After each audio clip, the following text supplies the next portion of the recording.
प्रधानमंत्री महोदय जी ने नया शिक्षा मंत्री चुना। एक ऐसे व्यक्ति को इस पद पर आसीन किया जिसने एक गर्भवती महिला के बलात्कारियों की रिहाई पर अपनी सहमति व्यक्त की, खुशी जताई। देश की करोड़ों लड़कियों को प्रधानमंत्री जी ने क्या संदेश दिया? सर, अखबारों में है। ऑथेंटिकेट करेंगे, उसके बाद वो आगे बढ़ेंगे। ऐसा नहीं होगा। और ऑथेंटिकेट करने दो सर, उनको ऑथेंटिकेट करने के लिए कहिए, ऑथेंटिकेट करने कहिए उनको। जवाब दीजिए, जवाब दीजिए। कांग्रेस बोल रही है, जवाब मांग रही है, जवाब दीजिए।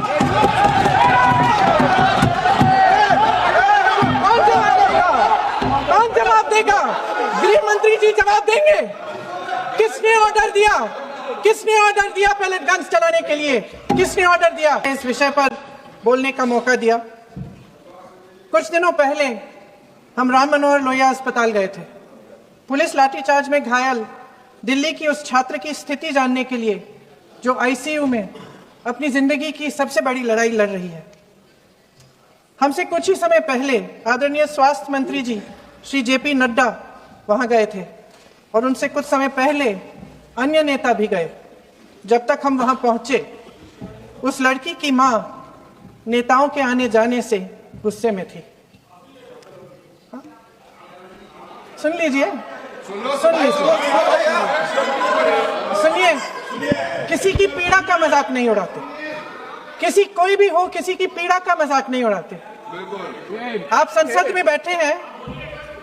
निशिकांत जी, आप बना रहे हो। जब तक हम वहां पहुंचे, उस लड़की की मां नेताओं के आने जाने से गुस्से में थी। किस लिए आए हो? उसने आईसीयू के दरवाजे के बाहर खड़े होकर हमें पूछा। हमारे सामने कांपते हुए हाथ जोड़े कहने लगी कि धन्यवाद, आप आए हैं, ठीक है, मगर मुझे किसी से नहीं मिलना, मुझे किसी से बात नहीं करनी। महोदय, उस मां की पीड़ा से उसका पूरा शरीर कांप रहा था, लेकिन उसने दृढ़ आवाज में कहा, सुबह से बड़े बड़े लोग यहां आ रहे हैं, एक के बाद एक वीडियो बना रहे हैं।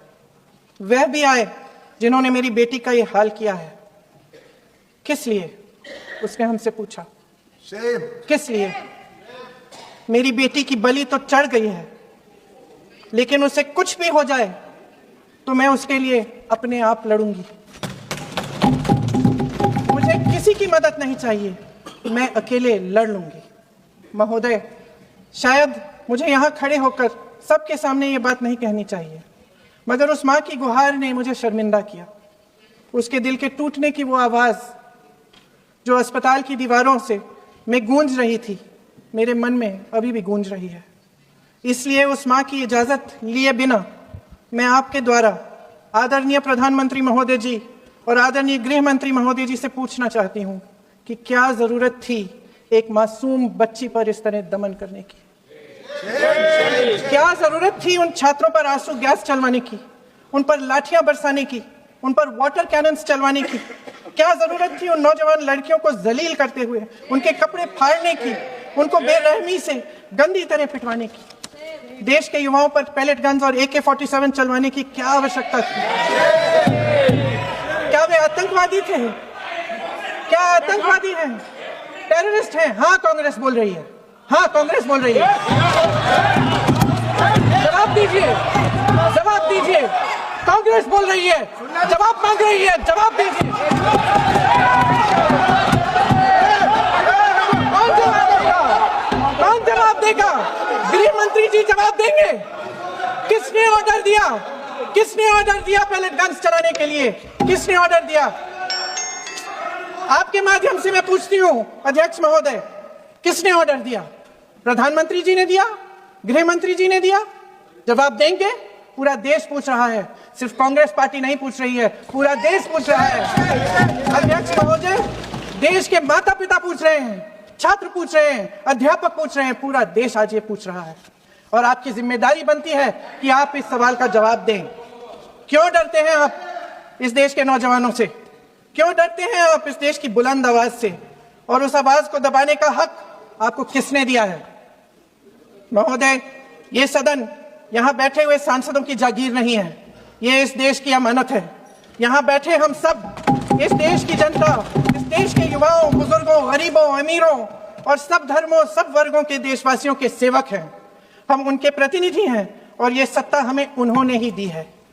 इस देश का संविधान हमारी सराखों पे, इस देश का लोकतंत्र सर्वोपरि है। इसे ध्वस्त करना पाप है। यह करोड़ों जनता हमसे सिर्फ एक चीज मांगती है, जवाबदेही। इंग्लिश में इसे अकाउंटेबिलिटी कहते हैं। हमें सत्ता देकर, हमें यहां तक लाकर सिर्फ उसकी ये गुहार है कि जो हम करें उसकी भलाई के लिए करें, और अगर उनके साथ अन्याय हो तो हम उनके प्रति जवाबदेह बने और उन्हें न्याय दिलवाएं। पिछले दिनों हजारों बच्चे सड़क पर उतरे। उन्होंने अपनी पीड़ा व्यक्त की। गांधी जी के दिखाए हुए रास्ते पर अहिंसा और सत्य को अपने दिलों में रखते हुए, गाते, मुस्कुराते हुए शांतिपूर्वक प्रदर्शन किया। लोकतंत्र के सबसे पवित्र सिद्धांत के तहत उन्होंने अपनी आवाज उठाने का अधिकार कायम किया। ये उस भारत के बच्चे हैं जो गांव में रहते हैं, जो महानगरों में रहते हैं, जो छोटे कस्बों में, छोटे शहरों में रहते हैं, जहां माँ अपने गहने बेच देती है, पिता अपनी जमीन गिरवी रख देता है, एक परिवार अपनी पूरी जिंदगी की कमाई बच्चे के सपने पर खर्च देता है। और अब उन्हीं बच्चों को लगने लगा है कि आज इस देश में मेहनत से ज्यादा बेईमानी मायने रखती है, मेरिट से ज्यादा पैसा मायने रखता है। तब सिर्फ एक छात्र नहीं हारता, उम्मीद हारती है। इन परेशान बच्चों ने अपनी उम्मीदें आपसे साझा की।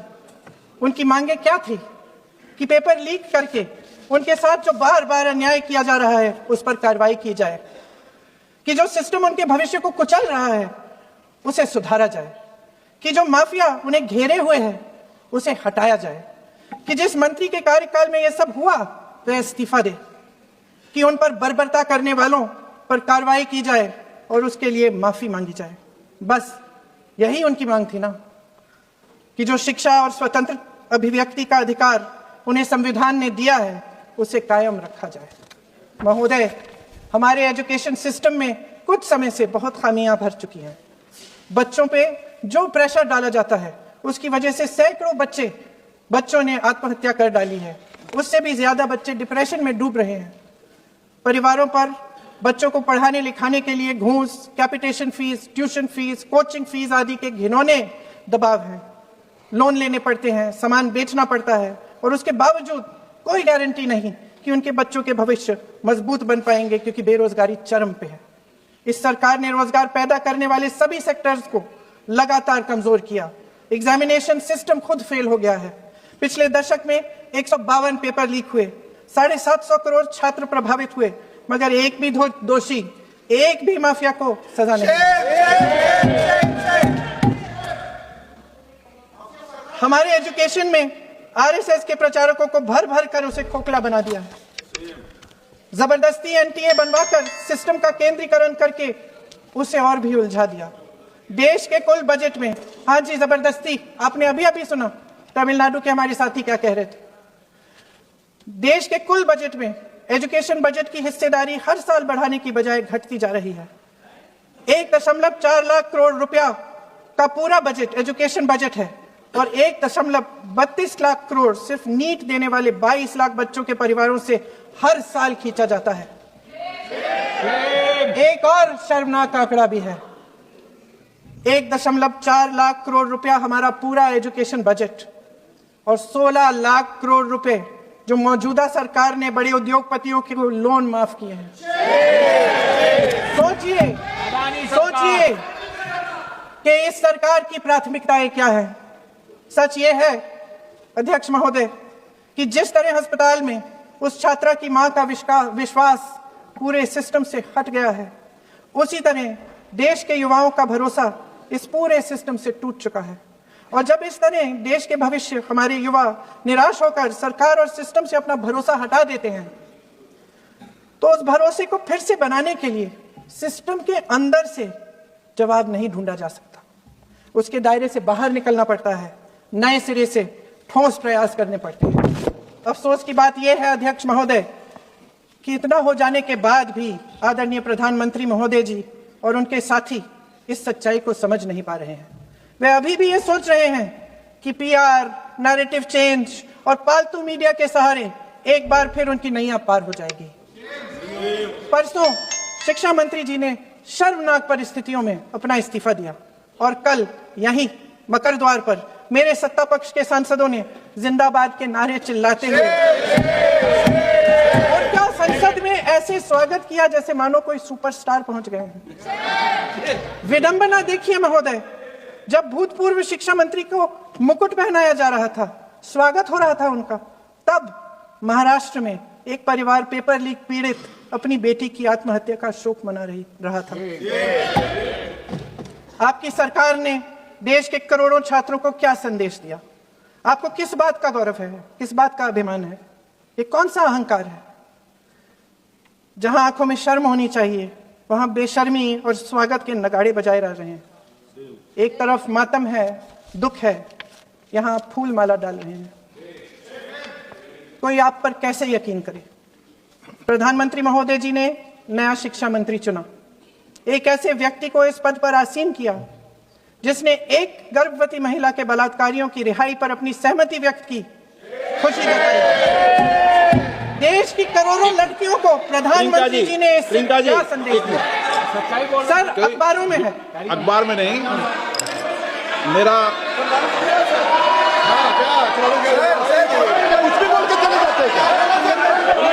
सर जो प्रहलाद जोशी जी ने बिल्किस बानो के बलात्कारियों की रिहाई पर जो बयान दिए, उसका प्रमाण मैं आपको दे दूंगी, मैं भेज दूंगी, मैं ऑथेंटिकेट करूंगा।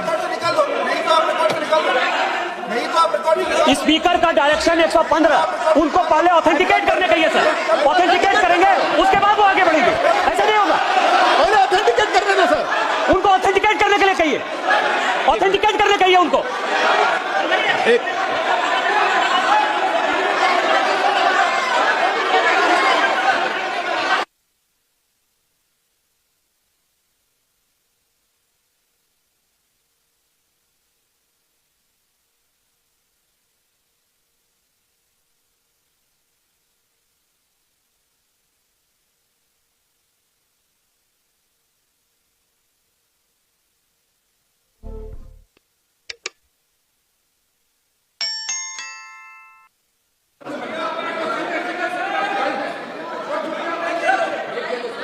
आप उनको बोलने दो, आप मत करो। मैं एक विषय बताऊं, एक मिनट बताऊं।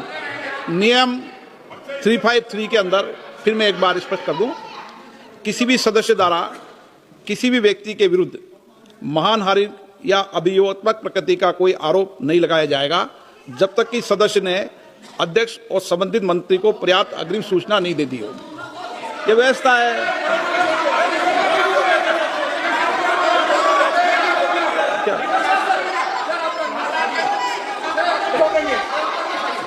House, ma'am.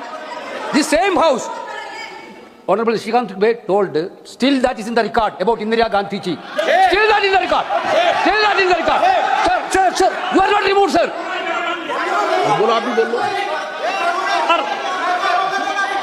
सर, केसी वेणुगोपाल जी ने जो नाम लिया है और मैं नेहरू जी के बारे में जो बात कहा है मैंने, सर, मैं उस पर कायम हूं और मैं किताब जो है ऑथेंटिकेट करने के लिए तैयार हूं। अय्याज थे नेहरू, अय्याज थे। मैं फिर दोबारा रिपीट कर रहा हूं, आई एम अगेन रिपीटिंग, यही फैक्ट है और मैं किताब में ऑथेंटिकेट करके दे रहा हूं। I am authenticating that book.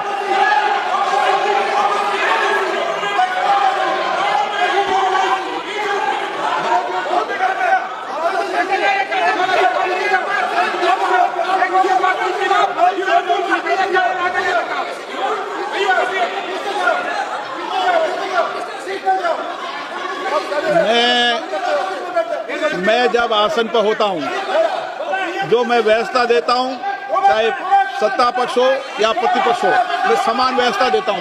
मैं जब आसन पर होता हूं,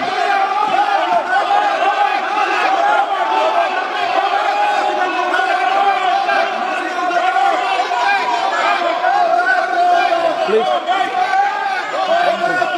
बोलने दो, आप उनको बोलने दें, उनको बोलने दें। नो, अरे आप उनको नहीं बोलने देना चाहते? चलिए चलिए, 114 प्लीज प्लीज चाहिए। Sir sir sir Priyanka ji को ऑथेंटिक करना चाहिए, ऑथेंटिकेट करना चाहिए, और जो मिस इन्फॉर्मेशन कर रहे हैं, नहीं तो मिस इन्फॉर्मेशन के लिए कार्रवाई करना चाहिए सर। ये क्या कुछ भी बोल के चल सकते हैं क्या? और procedure for the minister the correcting the mistake 114 में अगर वो आपने जो रूल का जिक्र किया 353 में, मुझे कोई नोटिस नहीं दिया है, मैं इधर प्रेजेंट हूँ, और मैंने ऐसे कैसे बिना ऑथेंटिकेशन बोल सकते हैं मुझे बिना नोटिस दिए हुए? इसलिए मैं इसको खंडन करता हूँ और उसको एक्सपेल करना चाहिए और उनको माफी मांगना चाहिए। संसद में विपक्ष को दोषी ठहराने से, खोखले राजनीतिक खेल खेलने से काम नहीं चलेगा। आप जेन जी का भरोसा वापस जीतना चाहते हैं तो नए नए एंगल से, अपने फोन से नए नए वीडियो बनाने से नहीं होगा। प्रधानमंत्री जी को कैमरे का एंगल नहीं, दिल का एंगल बदलना पड़ेगा। ये जनरेशन जागरूक है, समझता है, झूठ पहचानने की उसकी अपार क्षमता है। इनका दिल और दिमाग जीतने के लिए आपको सच्चाई पर उतरना पड़ेगा। आपके शासन के चलते इस नौजवान पीढ़ी के साथ घोर अन्याय हुआ है, बर्बरता हुई है। इस सच्चाई को स्वीकार करिए। अपनी जिम्मेदारी से पीछे हटने से काम नहीं चलेगा। आदरणीय प्रधानमंत्री महोदय जी, आपको जिम्मेदारी लेनी पड़ेगी, ठोस कदम उठाने पड़ेंगे। शिक्षा विशेषज्ञों को इकट्ठा कीजिए, छात्रों, अध्यापकों, सभी स्टेक होल्डर्स को साथ लेकर, अन्य विचारधाराओं के थॉट लीडर्स के साथ गहरी चर्चाएं करवाकर एक नई शिक्षा प्रणाली तैयार कीजिए।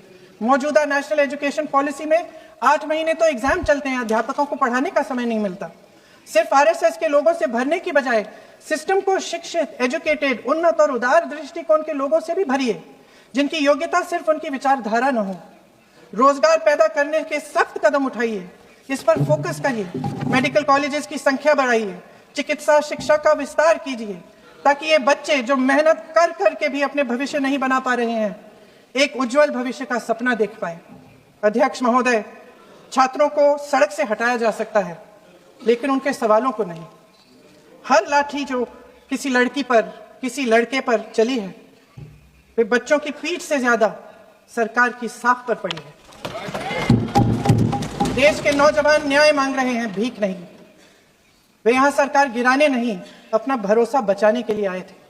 अध्यक्ष महोदय, आपके माध्यम से मैं सरकार को कहना चाहती हूं, अपनी साख बचाइए, अपनी नीयत ठीक करिए, अपनी अकड़ का इलाज कीजिए, अपने वादों पर अमल कीजिए। आपके शासन में हमने बड़ी बड़ी चोरियां देखी हैं। चुनाव में वोटों की चोरी, राम मंदिर में चंदा की चोरी, आपके उद्योगपति मित्रों द्वारा देश की संपत्ति की चोरी, किसानों की जमीन की चोरी, लेकिन सबसे बड़ी चोरी, हाँ ठीक है, सबसे बड़ी चोरी तब हुई, कहिए, बोलिए,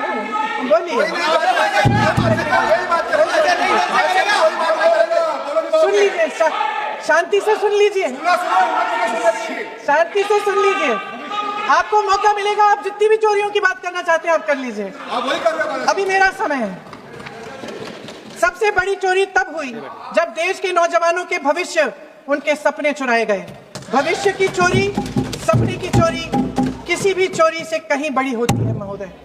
अगर देश का युवा निराश हो जाए, अगर देश का युवा निराश हो गया, उसकी उम्मीद टूट गई, तो सबसे बड़ी हार भारत की हार होगी।